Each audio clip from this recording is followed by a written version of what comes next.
Mesdames et messieurs, amis sportifs, bonjour et merci de suivre Africa TV News. Vous êtes bien sûr au regard sportif. Aujourd'hui, nous parlerons du rôle que joue le groupement d'intérêt dans le développement du football ivoirien. Et pour en parler, je reçois à ma droite M. Louis Ignali, le PCA de la Mutuelle des anciens footballeurs de Côte d'Ivoire. Bonjour Louis. Bonjour. Et bienvenue à Africa TV News. Merci. Voilà, à ma droite, Edmond Sengoné, antenne de football, consultant sportif. Edmond, bonjour. Bonjour Saré. Et bienvenue à Africa TV News. Merci. Voilà, amis sportifs, mesdames et messieurs, on va mettre le pied dans le plat et parler du rôle que joue le groupement d'intérêt dans le développement du football ivoirien. Alors, Président Ignali, on va dire quelle est la mission en réalité d'un groupement d'intérêt?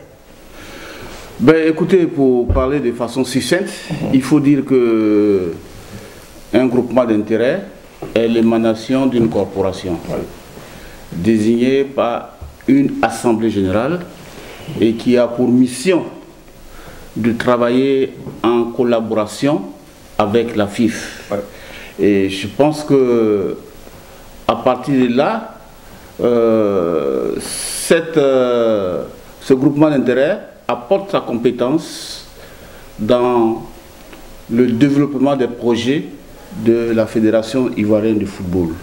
Elle bénéficie de certains avantages, tant matériels que financiers, pour mener la mission, pour conduire sa feuille de route. Et son implication étant aussi importante, la fédération lui concède un droit de vote. Et ce vote-là permet de faire le choix du président de la Fédération ivoirienne de football. Mais bien entendu, ce droit de vote est l'émanation de l'Assemblée générale, soit ordinaire ou extraordinaire, de la corporation. Donc voilà de façon succincte ce qui c'est que un groupement d'intérêt. D'accord. Alors, Edmond Sengoné, avec vous, on va aborder la deuxième question. Alors aujourd'hui, on constate que plusieurs groupements d'intérêt sont représentés. Par exemple, le groupement des arbitres qui est représenté par la commission centrale des arbitres, le groupement d'intérêt des médecins qui est représenté par la commission médecine au niveau de la FIF, le groupement d'intérêt des footballeurs ivoiriens qui est l'AFI est représenté par une commission des statuts du joueur. Est-ce que pour vous, ce groupement d'intérêt-là a encore une place au regard des commissions qui existent déjà au niveau de la fédération? Merci Saré. Je pense que, comme l'a dit le président tout à l'heure, il a bien, je vais dire, donné la définition de tout ce qui est groupement d'intérêt. Mais au vu de toutes les définitions qu'il donne, c'est clair que on va pas faire de trop. Parce que pour moi, aujourd'hui, un groupement d'intérêt n'a plus sa place en ce qui concerne tout ce qui émane autour de la Fédération ivoirienne de football, dans la mesure où déjà les commissions sont représentées. Oui. Donc pour moi, ça fait un peu de trop.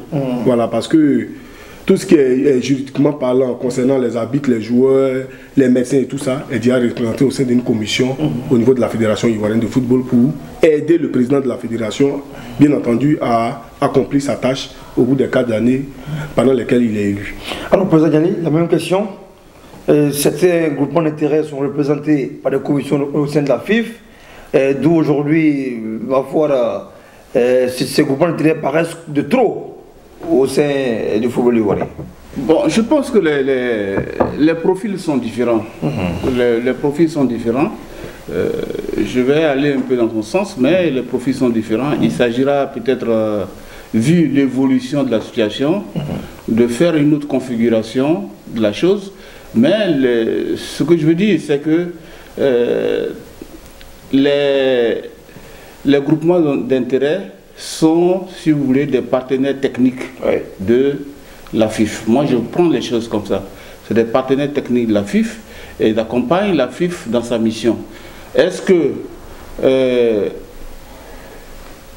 le cadre organique des commissions est le même que celui des comités des groupements? Je pense que c'est la feuille de route qui peut peut-être permettre de définir cela. Mais en tout état de cause, je pense que il appartient à la fédération d'apprécier. Voilà, alors c'est un groupement d'intérêt de Monsengoné siège au sein de la Fédération ivoirienne de football, à l'image du président, comme Cyril Domoro par exemple, qui est le président de l'AFI, en même temps membre du comité exécutif de la FIF. Est-ce qu'à partir de cet instant-là, il n'est pas en train de faillir à sa mission et de défendre les footballeurs et non pas de diriger la Fédération ivoirienne de football? Oui, mais il faut aller au-delà même de sa mission. Parce que, vous savez, les groupements d'intérêt, pour moi, ça n'engage que moi, sont nés dû simplement au fait que les gens ont créé ce système pour barrer un peu la candidature à certaines personnes. Ça, il faut le dire tout net, parce qu'aujourd'hui, pour être candidat à la dite fédération, il faut pouvoir réunir un certain nombre de groupements d'intérêt. Et donc, pour moi, cette réflexion, à l'époque, voilà, cette réflexion est venue tout simplement parce que il y a certains candidats qui ne pouvaient pas réunir ces conditions-là. Et donc, pour moi, c'était un verrou que le système mettait en place pour empêcher un tel ou tel candidat de vouloir briguer la magistrature suprême à la tête de la Fédération ivoirienne de football. Sinon, dans la faisabilité, moi, je pense qu'on ne peut pas à la fois siéger dans une commission à la Fédération ivoirienne de football et être président d'une association. Par exemple, vous avez bien parlé de Cyril Domoro de l'AFI. Et donc, moi, j'ai dit toujours, on ne peut pas être à la fois acteur et arbitre à la fois. Donc c'est au départ juger parti, c'est biaisé au départ. Donc pour moi le mieux serait, mais voyez-vous, avec les nouvelles tendances, même du côté des entraîneurs et tout ça, il y a des associations en termes de syndicats qui sont en train de naître. Ça veut dire que les gens ont compris, sont en train de comprendre que cette histoire de groupement d'intérêt n'aura plus sa place, je vais dire, les années à venir. Ou alors, les groupements d'intérêt ont failli à la mission? Oui, bien sûr, elles ont failli parce que quand on remonte à l'élection à la tête de la Fédération ivoirienne de football qu'il y a eu tout récemment avec AFI, nous tous, on a tous constaté, avec la FIF Pro aujourd'hui qui déboute carrément Cyril Domoro de ses fonctions et la naissance de l'association de Zoromac. Donc c'est dit que l'AFI a péché, mais pas que l'AFI. Parce qu'aujourd'hui, c'est parce que c'est Domoro et que c'est Drogba qui est qui est dans l'antichambre, qui fait beaucoup de bruit. Mais en temps normal, on verra que si on analyse le problème dans le fond, que ce soit les arbitres, que ce soit les médecins, autant qu'ils ont failli à leur mission. Oui. Alors, président, c'est la même question. Des présidents de groupements d'intérêt qui siègent au sein du commerce de la fédération, comment vous voyez cela? Non, mais je pense qu'il faut faire la part des choses. Il faut faire la part des choses en ce sens que tout à l'heure quand j'intervenais, le groupement d'intérêt, je ne veux plus revenir sur la définition, ne peut pas être dans la même tendance qu'un syndicat. Le groupement d'intérêt accompagne la FIF dans ses objectifs régaliens. Le syndicat défend le bien-être d'une corporation. Alors, il est très difficile que tu sois à la tête de ce groupement-là et qu'en même temps, tu marches, n'est-ce pas, au comité exécutif de la fédération. Tu risques de brouiller la piste en fait. Parce que quand on regarde, pour revenir sur la question précisément, quand on regarde les statuts de l'AFI Pro, dont est l'émanation de l'AFI, cette structure est dans une tendance de syndicat, de défendre les intérêts des footballeurs et le bien-être des footballeurs en activité. Donc partant de là, elle ne peut pas avoir son président qui est dans le commerce, qui est sous le contrôle, qui est sous l'autorité du président de la fédération et en même temps défendre les intérêts des footballeurs. Monsieur Zoromac, je pense que c'est une suite logique des choses. Voilà, donc pour moi, il faut dissocier les choses. Voilà. Les intérêts ne sont pas les mêmes. Ok. Voilà. Alors, Edmond Sekouni, on constate que le groupement d'intérêt ne faut pas entrer de l'argent dans les caisses de la fédération. Les adhérents ne sont pas licenciés, n'ont pas de licence, ils ne paient pas de licence au sein de la fédération, mais perçoivent des subventions de la fédération. Au moment où le football amateur est en quête de moyens, est en recherche de moyens pour pouvoir véritablement vivre. À partir du moment où on est association, on est groupement d'intérêt et qu'on travaille dans le même carnaval que le président de la FIF, c'est-à-dire que c'est difficile pour ces dirigeants, pour ces présidents-là de prendre des décisions contraires à ce que la tutelle demande en réalité. Et c'est dans ce bisbille-là qu'aujourd'hui que se trouve Domoro, que s'est trouvé Domoro depuis tout le temps. Parce qu'il ne peut pas à la fois être, je veux dire, un des hommes forts du président Idriss Yassine Diallo et puis aller contre sa volonté. Voilà. Et donc, moi, je pense qu'on aurait pu, je veux dire, comme l'a dit le président tout à l'heure, faire le distinguo. Soit on laisse carrément les commissions de côté et qu'on travaille avec les groupements d'intérêt, ou on laisse les groupements d'intérêt et qu'on travaille avec les commissions, parce que à la fois c'est de l'argent, alors que notre fédération déjà en souffre énormément. Il faut satisfaire les groupements d'intérêt et à gauche, il faut satisfaire les commissions. Ça fait un peu trop. Surtout que dans la faisabilité, pour moi, ça n'engage que moi, les groupements d'intérêt n'apportent pas grande réflexion, n'apportent pas grande chose à notre football, alors qu'il y a des subventions qui leur sont allouées. Ouais. Alors, président, sur ce cas, oh, je n'ai pas le montant des subventions. Non, elle s'élèverait. Elle s'élèverait à 10 millions. Je n'ai pas le montant des subventions. Elle s'élèverait à 10 millions l'année. Mais c'est ce que je disais tantôt. Hein. Je disais que les groupements d'intérêt et ces commissions ont des compétences spécifiques. On peut dire par exemple que le groupement d'intérêt des arbitres apporte la plus-value aux activités de la fédération. Mais au lieu, on constate que lorsqu'un groupement d'intérêt essaie de défendre ses adhérents, elle se met à dos, il se met à dos la fédération. Le groupement d'intérêt n'a pas pour vocation de défendre les adhérents, c'est les syndicats. Et ça, j'ai déjà précisé ça. C'est pour ça que vous voyez que les syndicats vont prendre... Je vous dis, par exemple, les médecins, non, les syndicats, c'est pas le groupement d'intérêt des médecins qui va défendre la corporation des médecins. Il faut qu'on soit clair. Ce n'est pas le groupement d'intérêt des arbitres qui va défendre les intérêts des arbitres. Le groupement d'intérêt, la fédération va disons, à une feuille de route au plan opérationnel avec les groupements d'intérêt. C'est une relation de subordination. Parce que ces groupements d'intérêt sont évalués, vous dites qu'ils ont un budget, mais ils ont un budget par rapport à une prestation.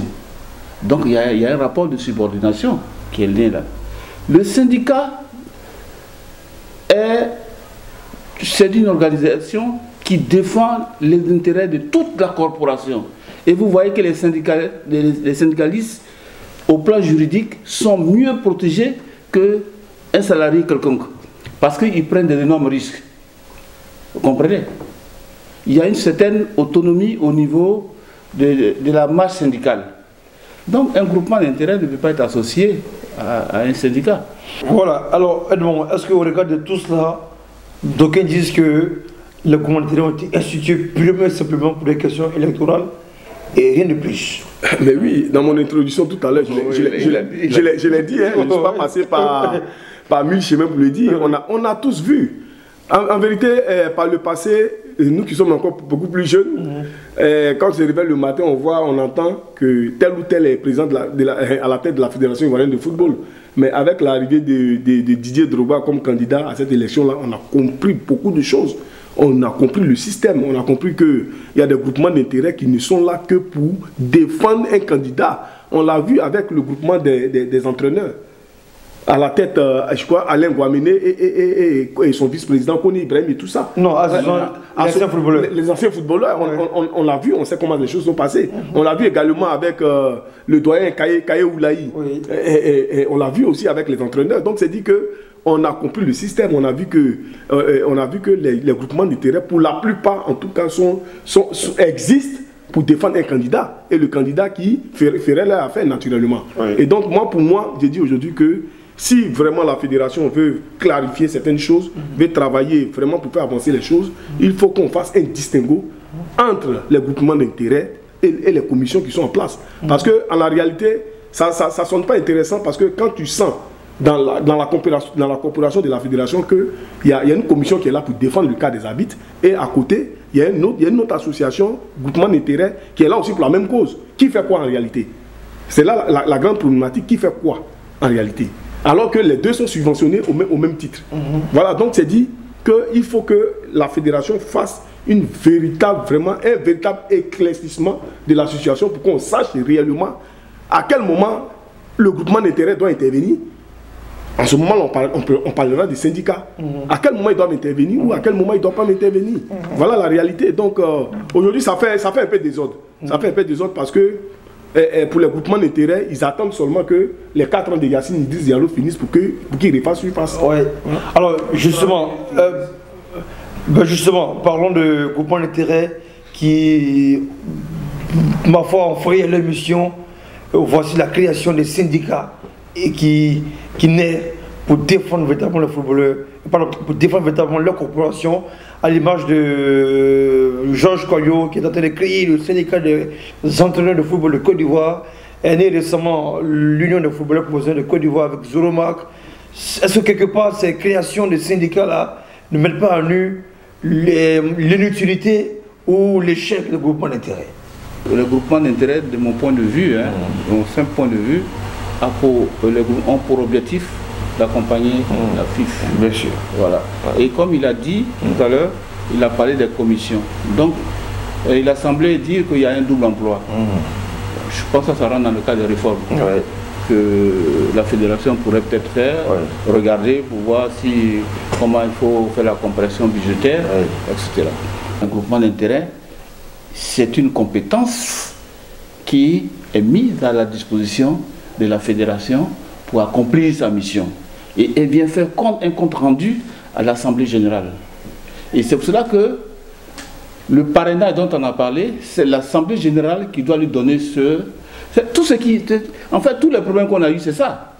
C'est l'Assemblée générale qui se réunit en extraordinaire ou en ordinaire, qui donne le quitus de parrainage au comité d'intérêt pour aller voter le candidat que l'Assemblée générale de la corporation aura choisi. Voilà. Alors, Edmond Senghouné, au regard de tout ce qui a précédé, on va dire, nos échanges, que préconisez-vous aujourd'hui entre cette question de l'utilité ou pas de groupement d'intérêt aujourd'hui? Non, moi je reviens toujours sur la même chose. Moi je vais dire pour moi, sincèrement pour moi, il y a deux options. La première option, c'est de mettre carrément les groupements d'intérêt de côté. Parce que pour moi, ils ne sont là, ils ne servent que lorsqu'il y a les élections. Parce qu'il n'y a pas d'impact dans la faisabilité sur le terrain par rapport à leur mission. Pour moi, ça n'engage que moi. Ça, c'est le premier volet. Le second volet, qui concerne les commissions, soit on les entérine, ils font le travail, ou on les choisit, ou on met les groupements d'intérêt de côté. Parce que pour moi, ça fait un peu de trop. Alors qu'il y a il y a une suffisance de moyens pour accompagner ces deux entités. Surtout que pour moi, c'est les mêmes fonctions. Voilà, aujourd'hui, dans l'entendement d'un sportif, un sportif lambda, une association des entraîneurs de football est là pour défendre la corporation des entraîneurs de football. Voilà, donc moi je pense qu'on a vu beaucoup de choses au courant des élections. On a vu dans une même association deux votes différents. On a vu avec Alain Guamene, qui était à l'extérieur, par exemple, qui a pour lui, qui voulait donner, je vais dire, le parrainage à Idriss Diallo, et l'autre, Koné Ibrahim, qui est venu, qui a fait, voilà, qui a donné le parrainage à Sori. Mais ça, c'est dans la même corporation. Et puis justement, parlons même du groupement des anciens footballeurs. Que représente-t-il au juste dans, on va dire, dans le développement du football ivoirien? Pas grande chose. Pas grande chose. Je l'ai dit tout à l'heure. La fille qui est pilotée, sinon qui est pilotée depuis un moment par Cyril Domoro, et je vais dire, son mandat était entériné par la FIFPro qui, je vais dire, subventionne l'association. À partir du moment-là, Domoro devait suivre toutes les recommandations venant de la FIFPro. Ce qu'il n'a pas fait pendant les élections. Parce que les tests le disent à la FI. Le candidat de leur boss, c'était Didier Drogba, qui est même membre fondateur de l'association. Il devait être systématiquement, automatiquement parrainé par la FI. Ça n'a pas été le cas. On a vu ce que ça a donné. Et donc aujourd'hui, je dis que tous ces groupements d'intérêt là, pour moi, sont nés par rapport aux élections à la tête de la Fédération ivoirienne de football. Et à partir de ce moment-là... Après les élections, ces groupements sont muets. Ils sont muets. Oui. On ne les voit pas sur le terrain, rien. Oui. Voilà, donc pour moi, c'est... Bon, c'est... Ce qui ouvre les élections. Voilà, merci à vous, chers invités, d'avoir répondu à notre invitation. Merci, Président Niali. Voilà, merci à vous, et d'ici là, portez-vous bien et à très bientôt.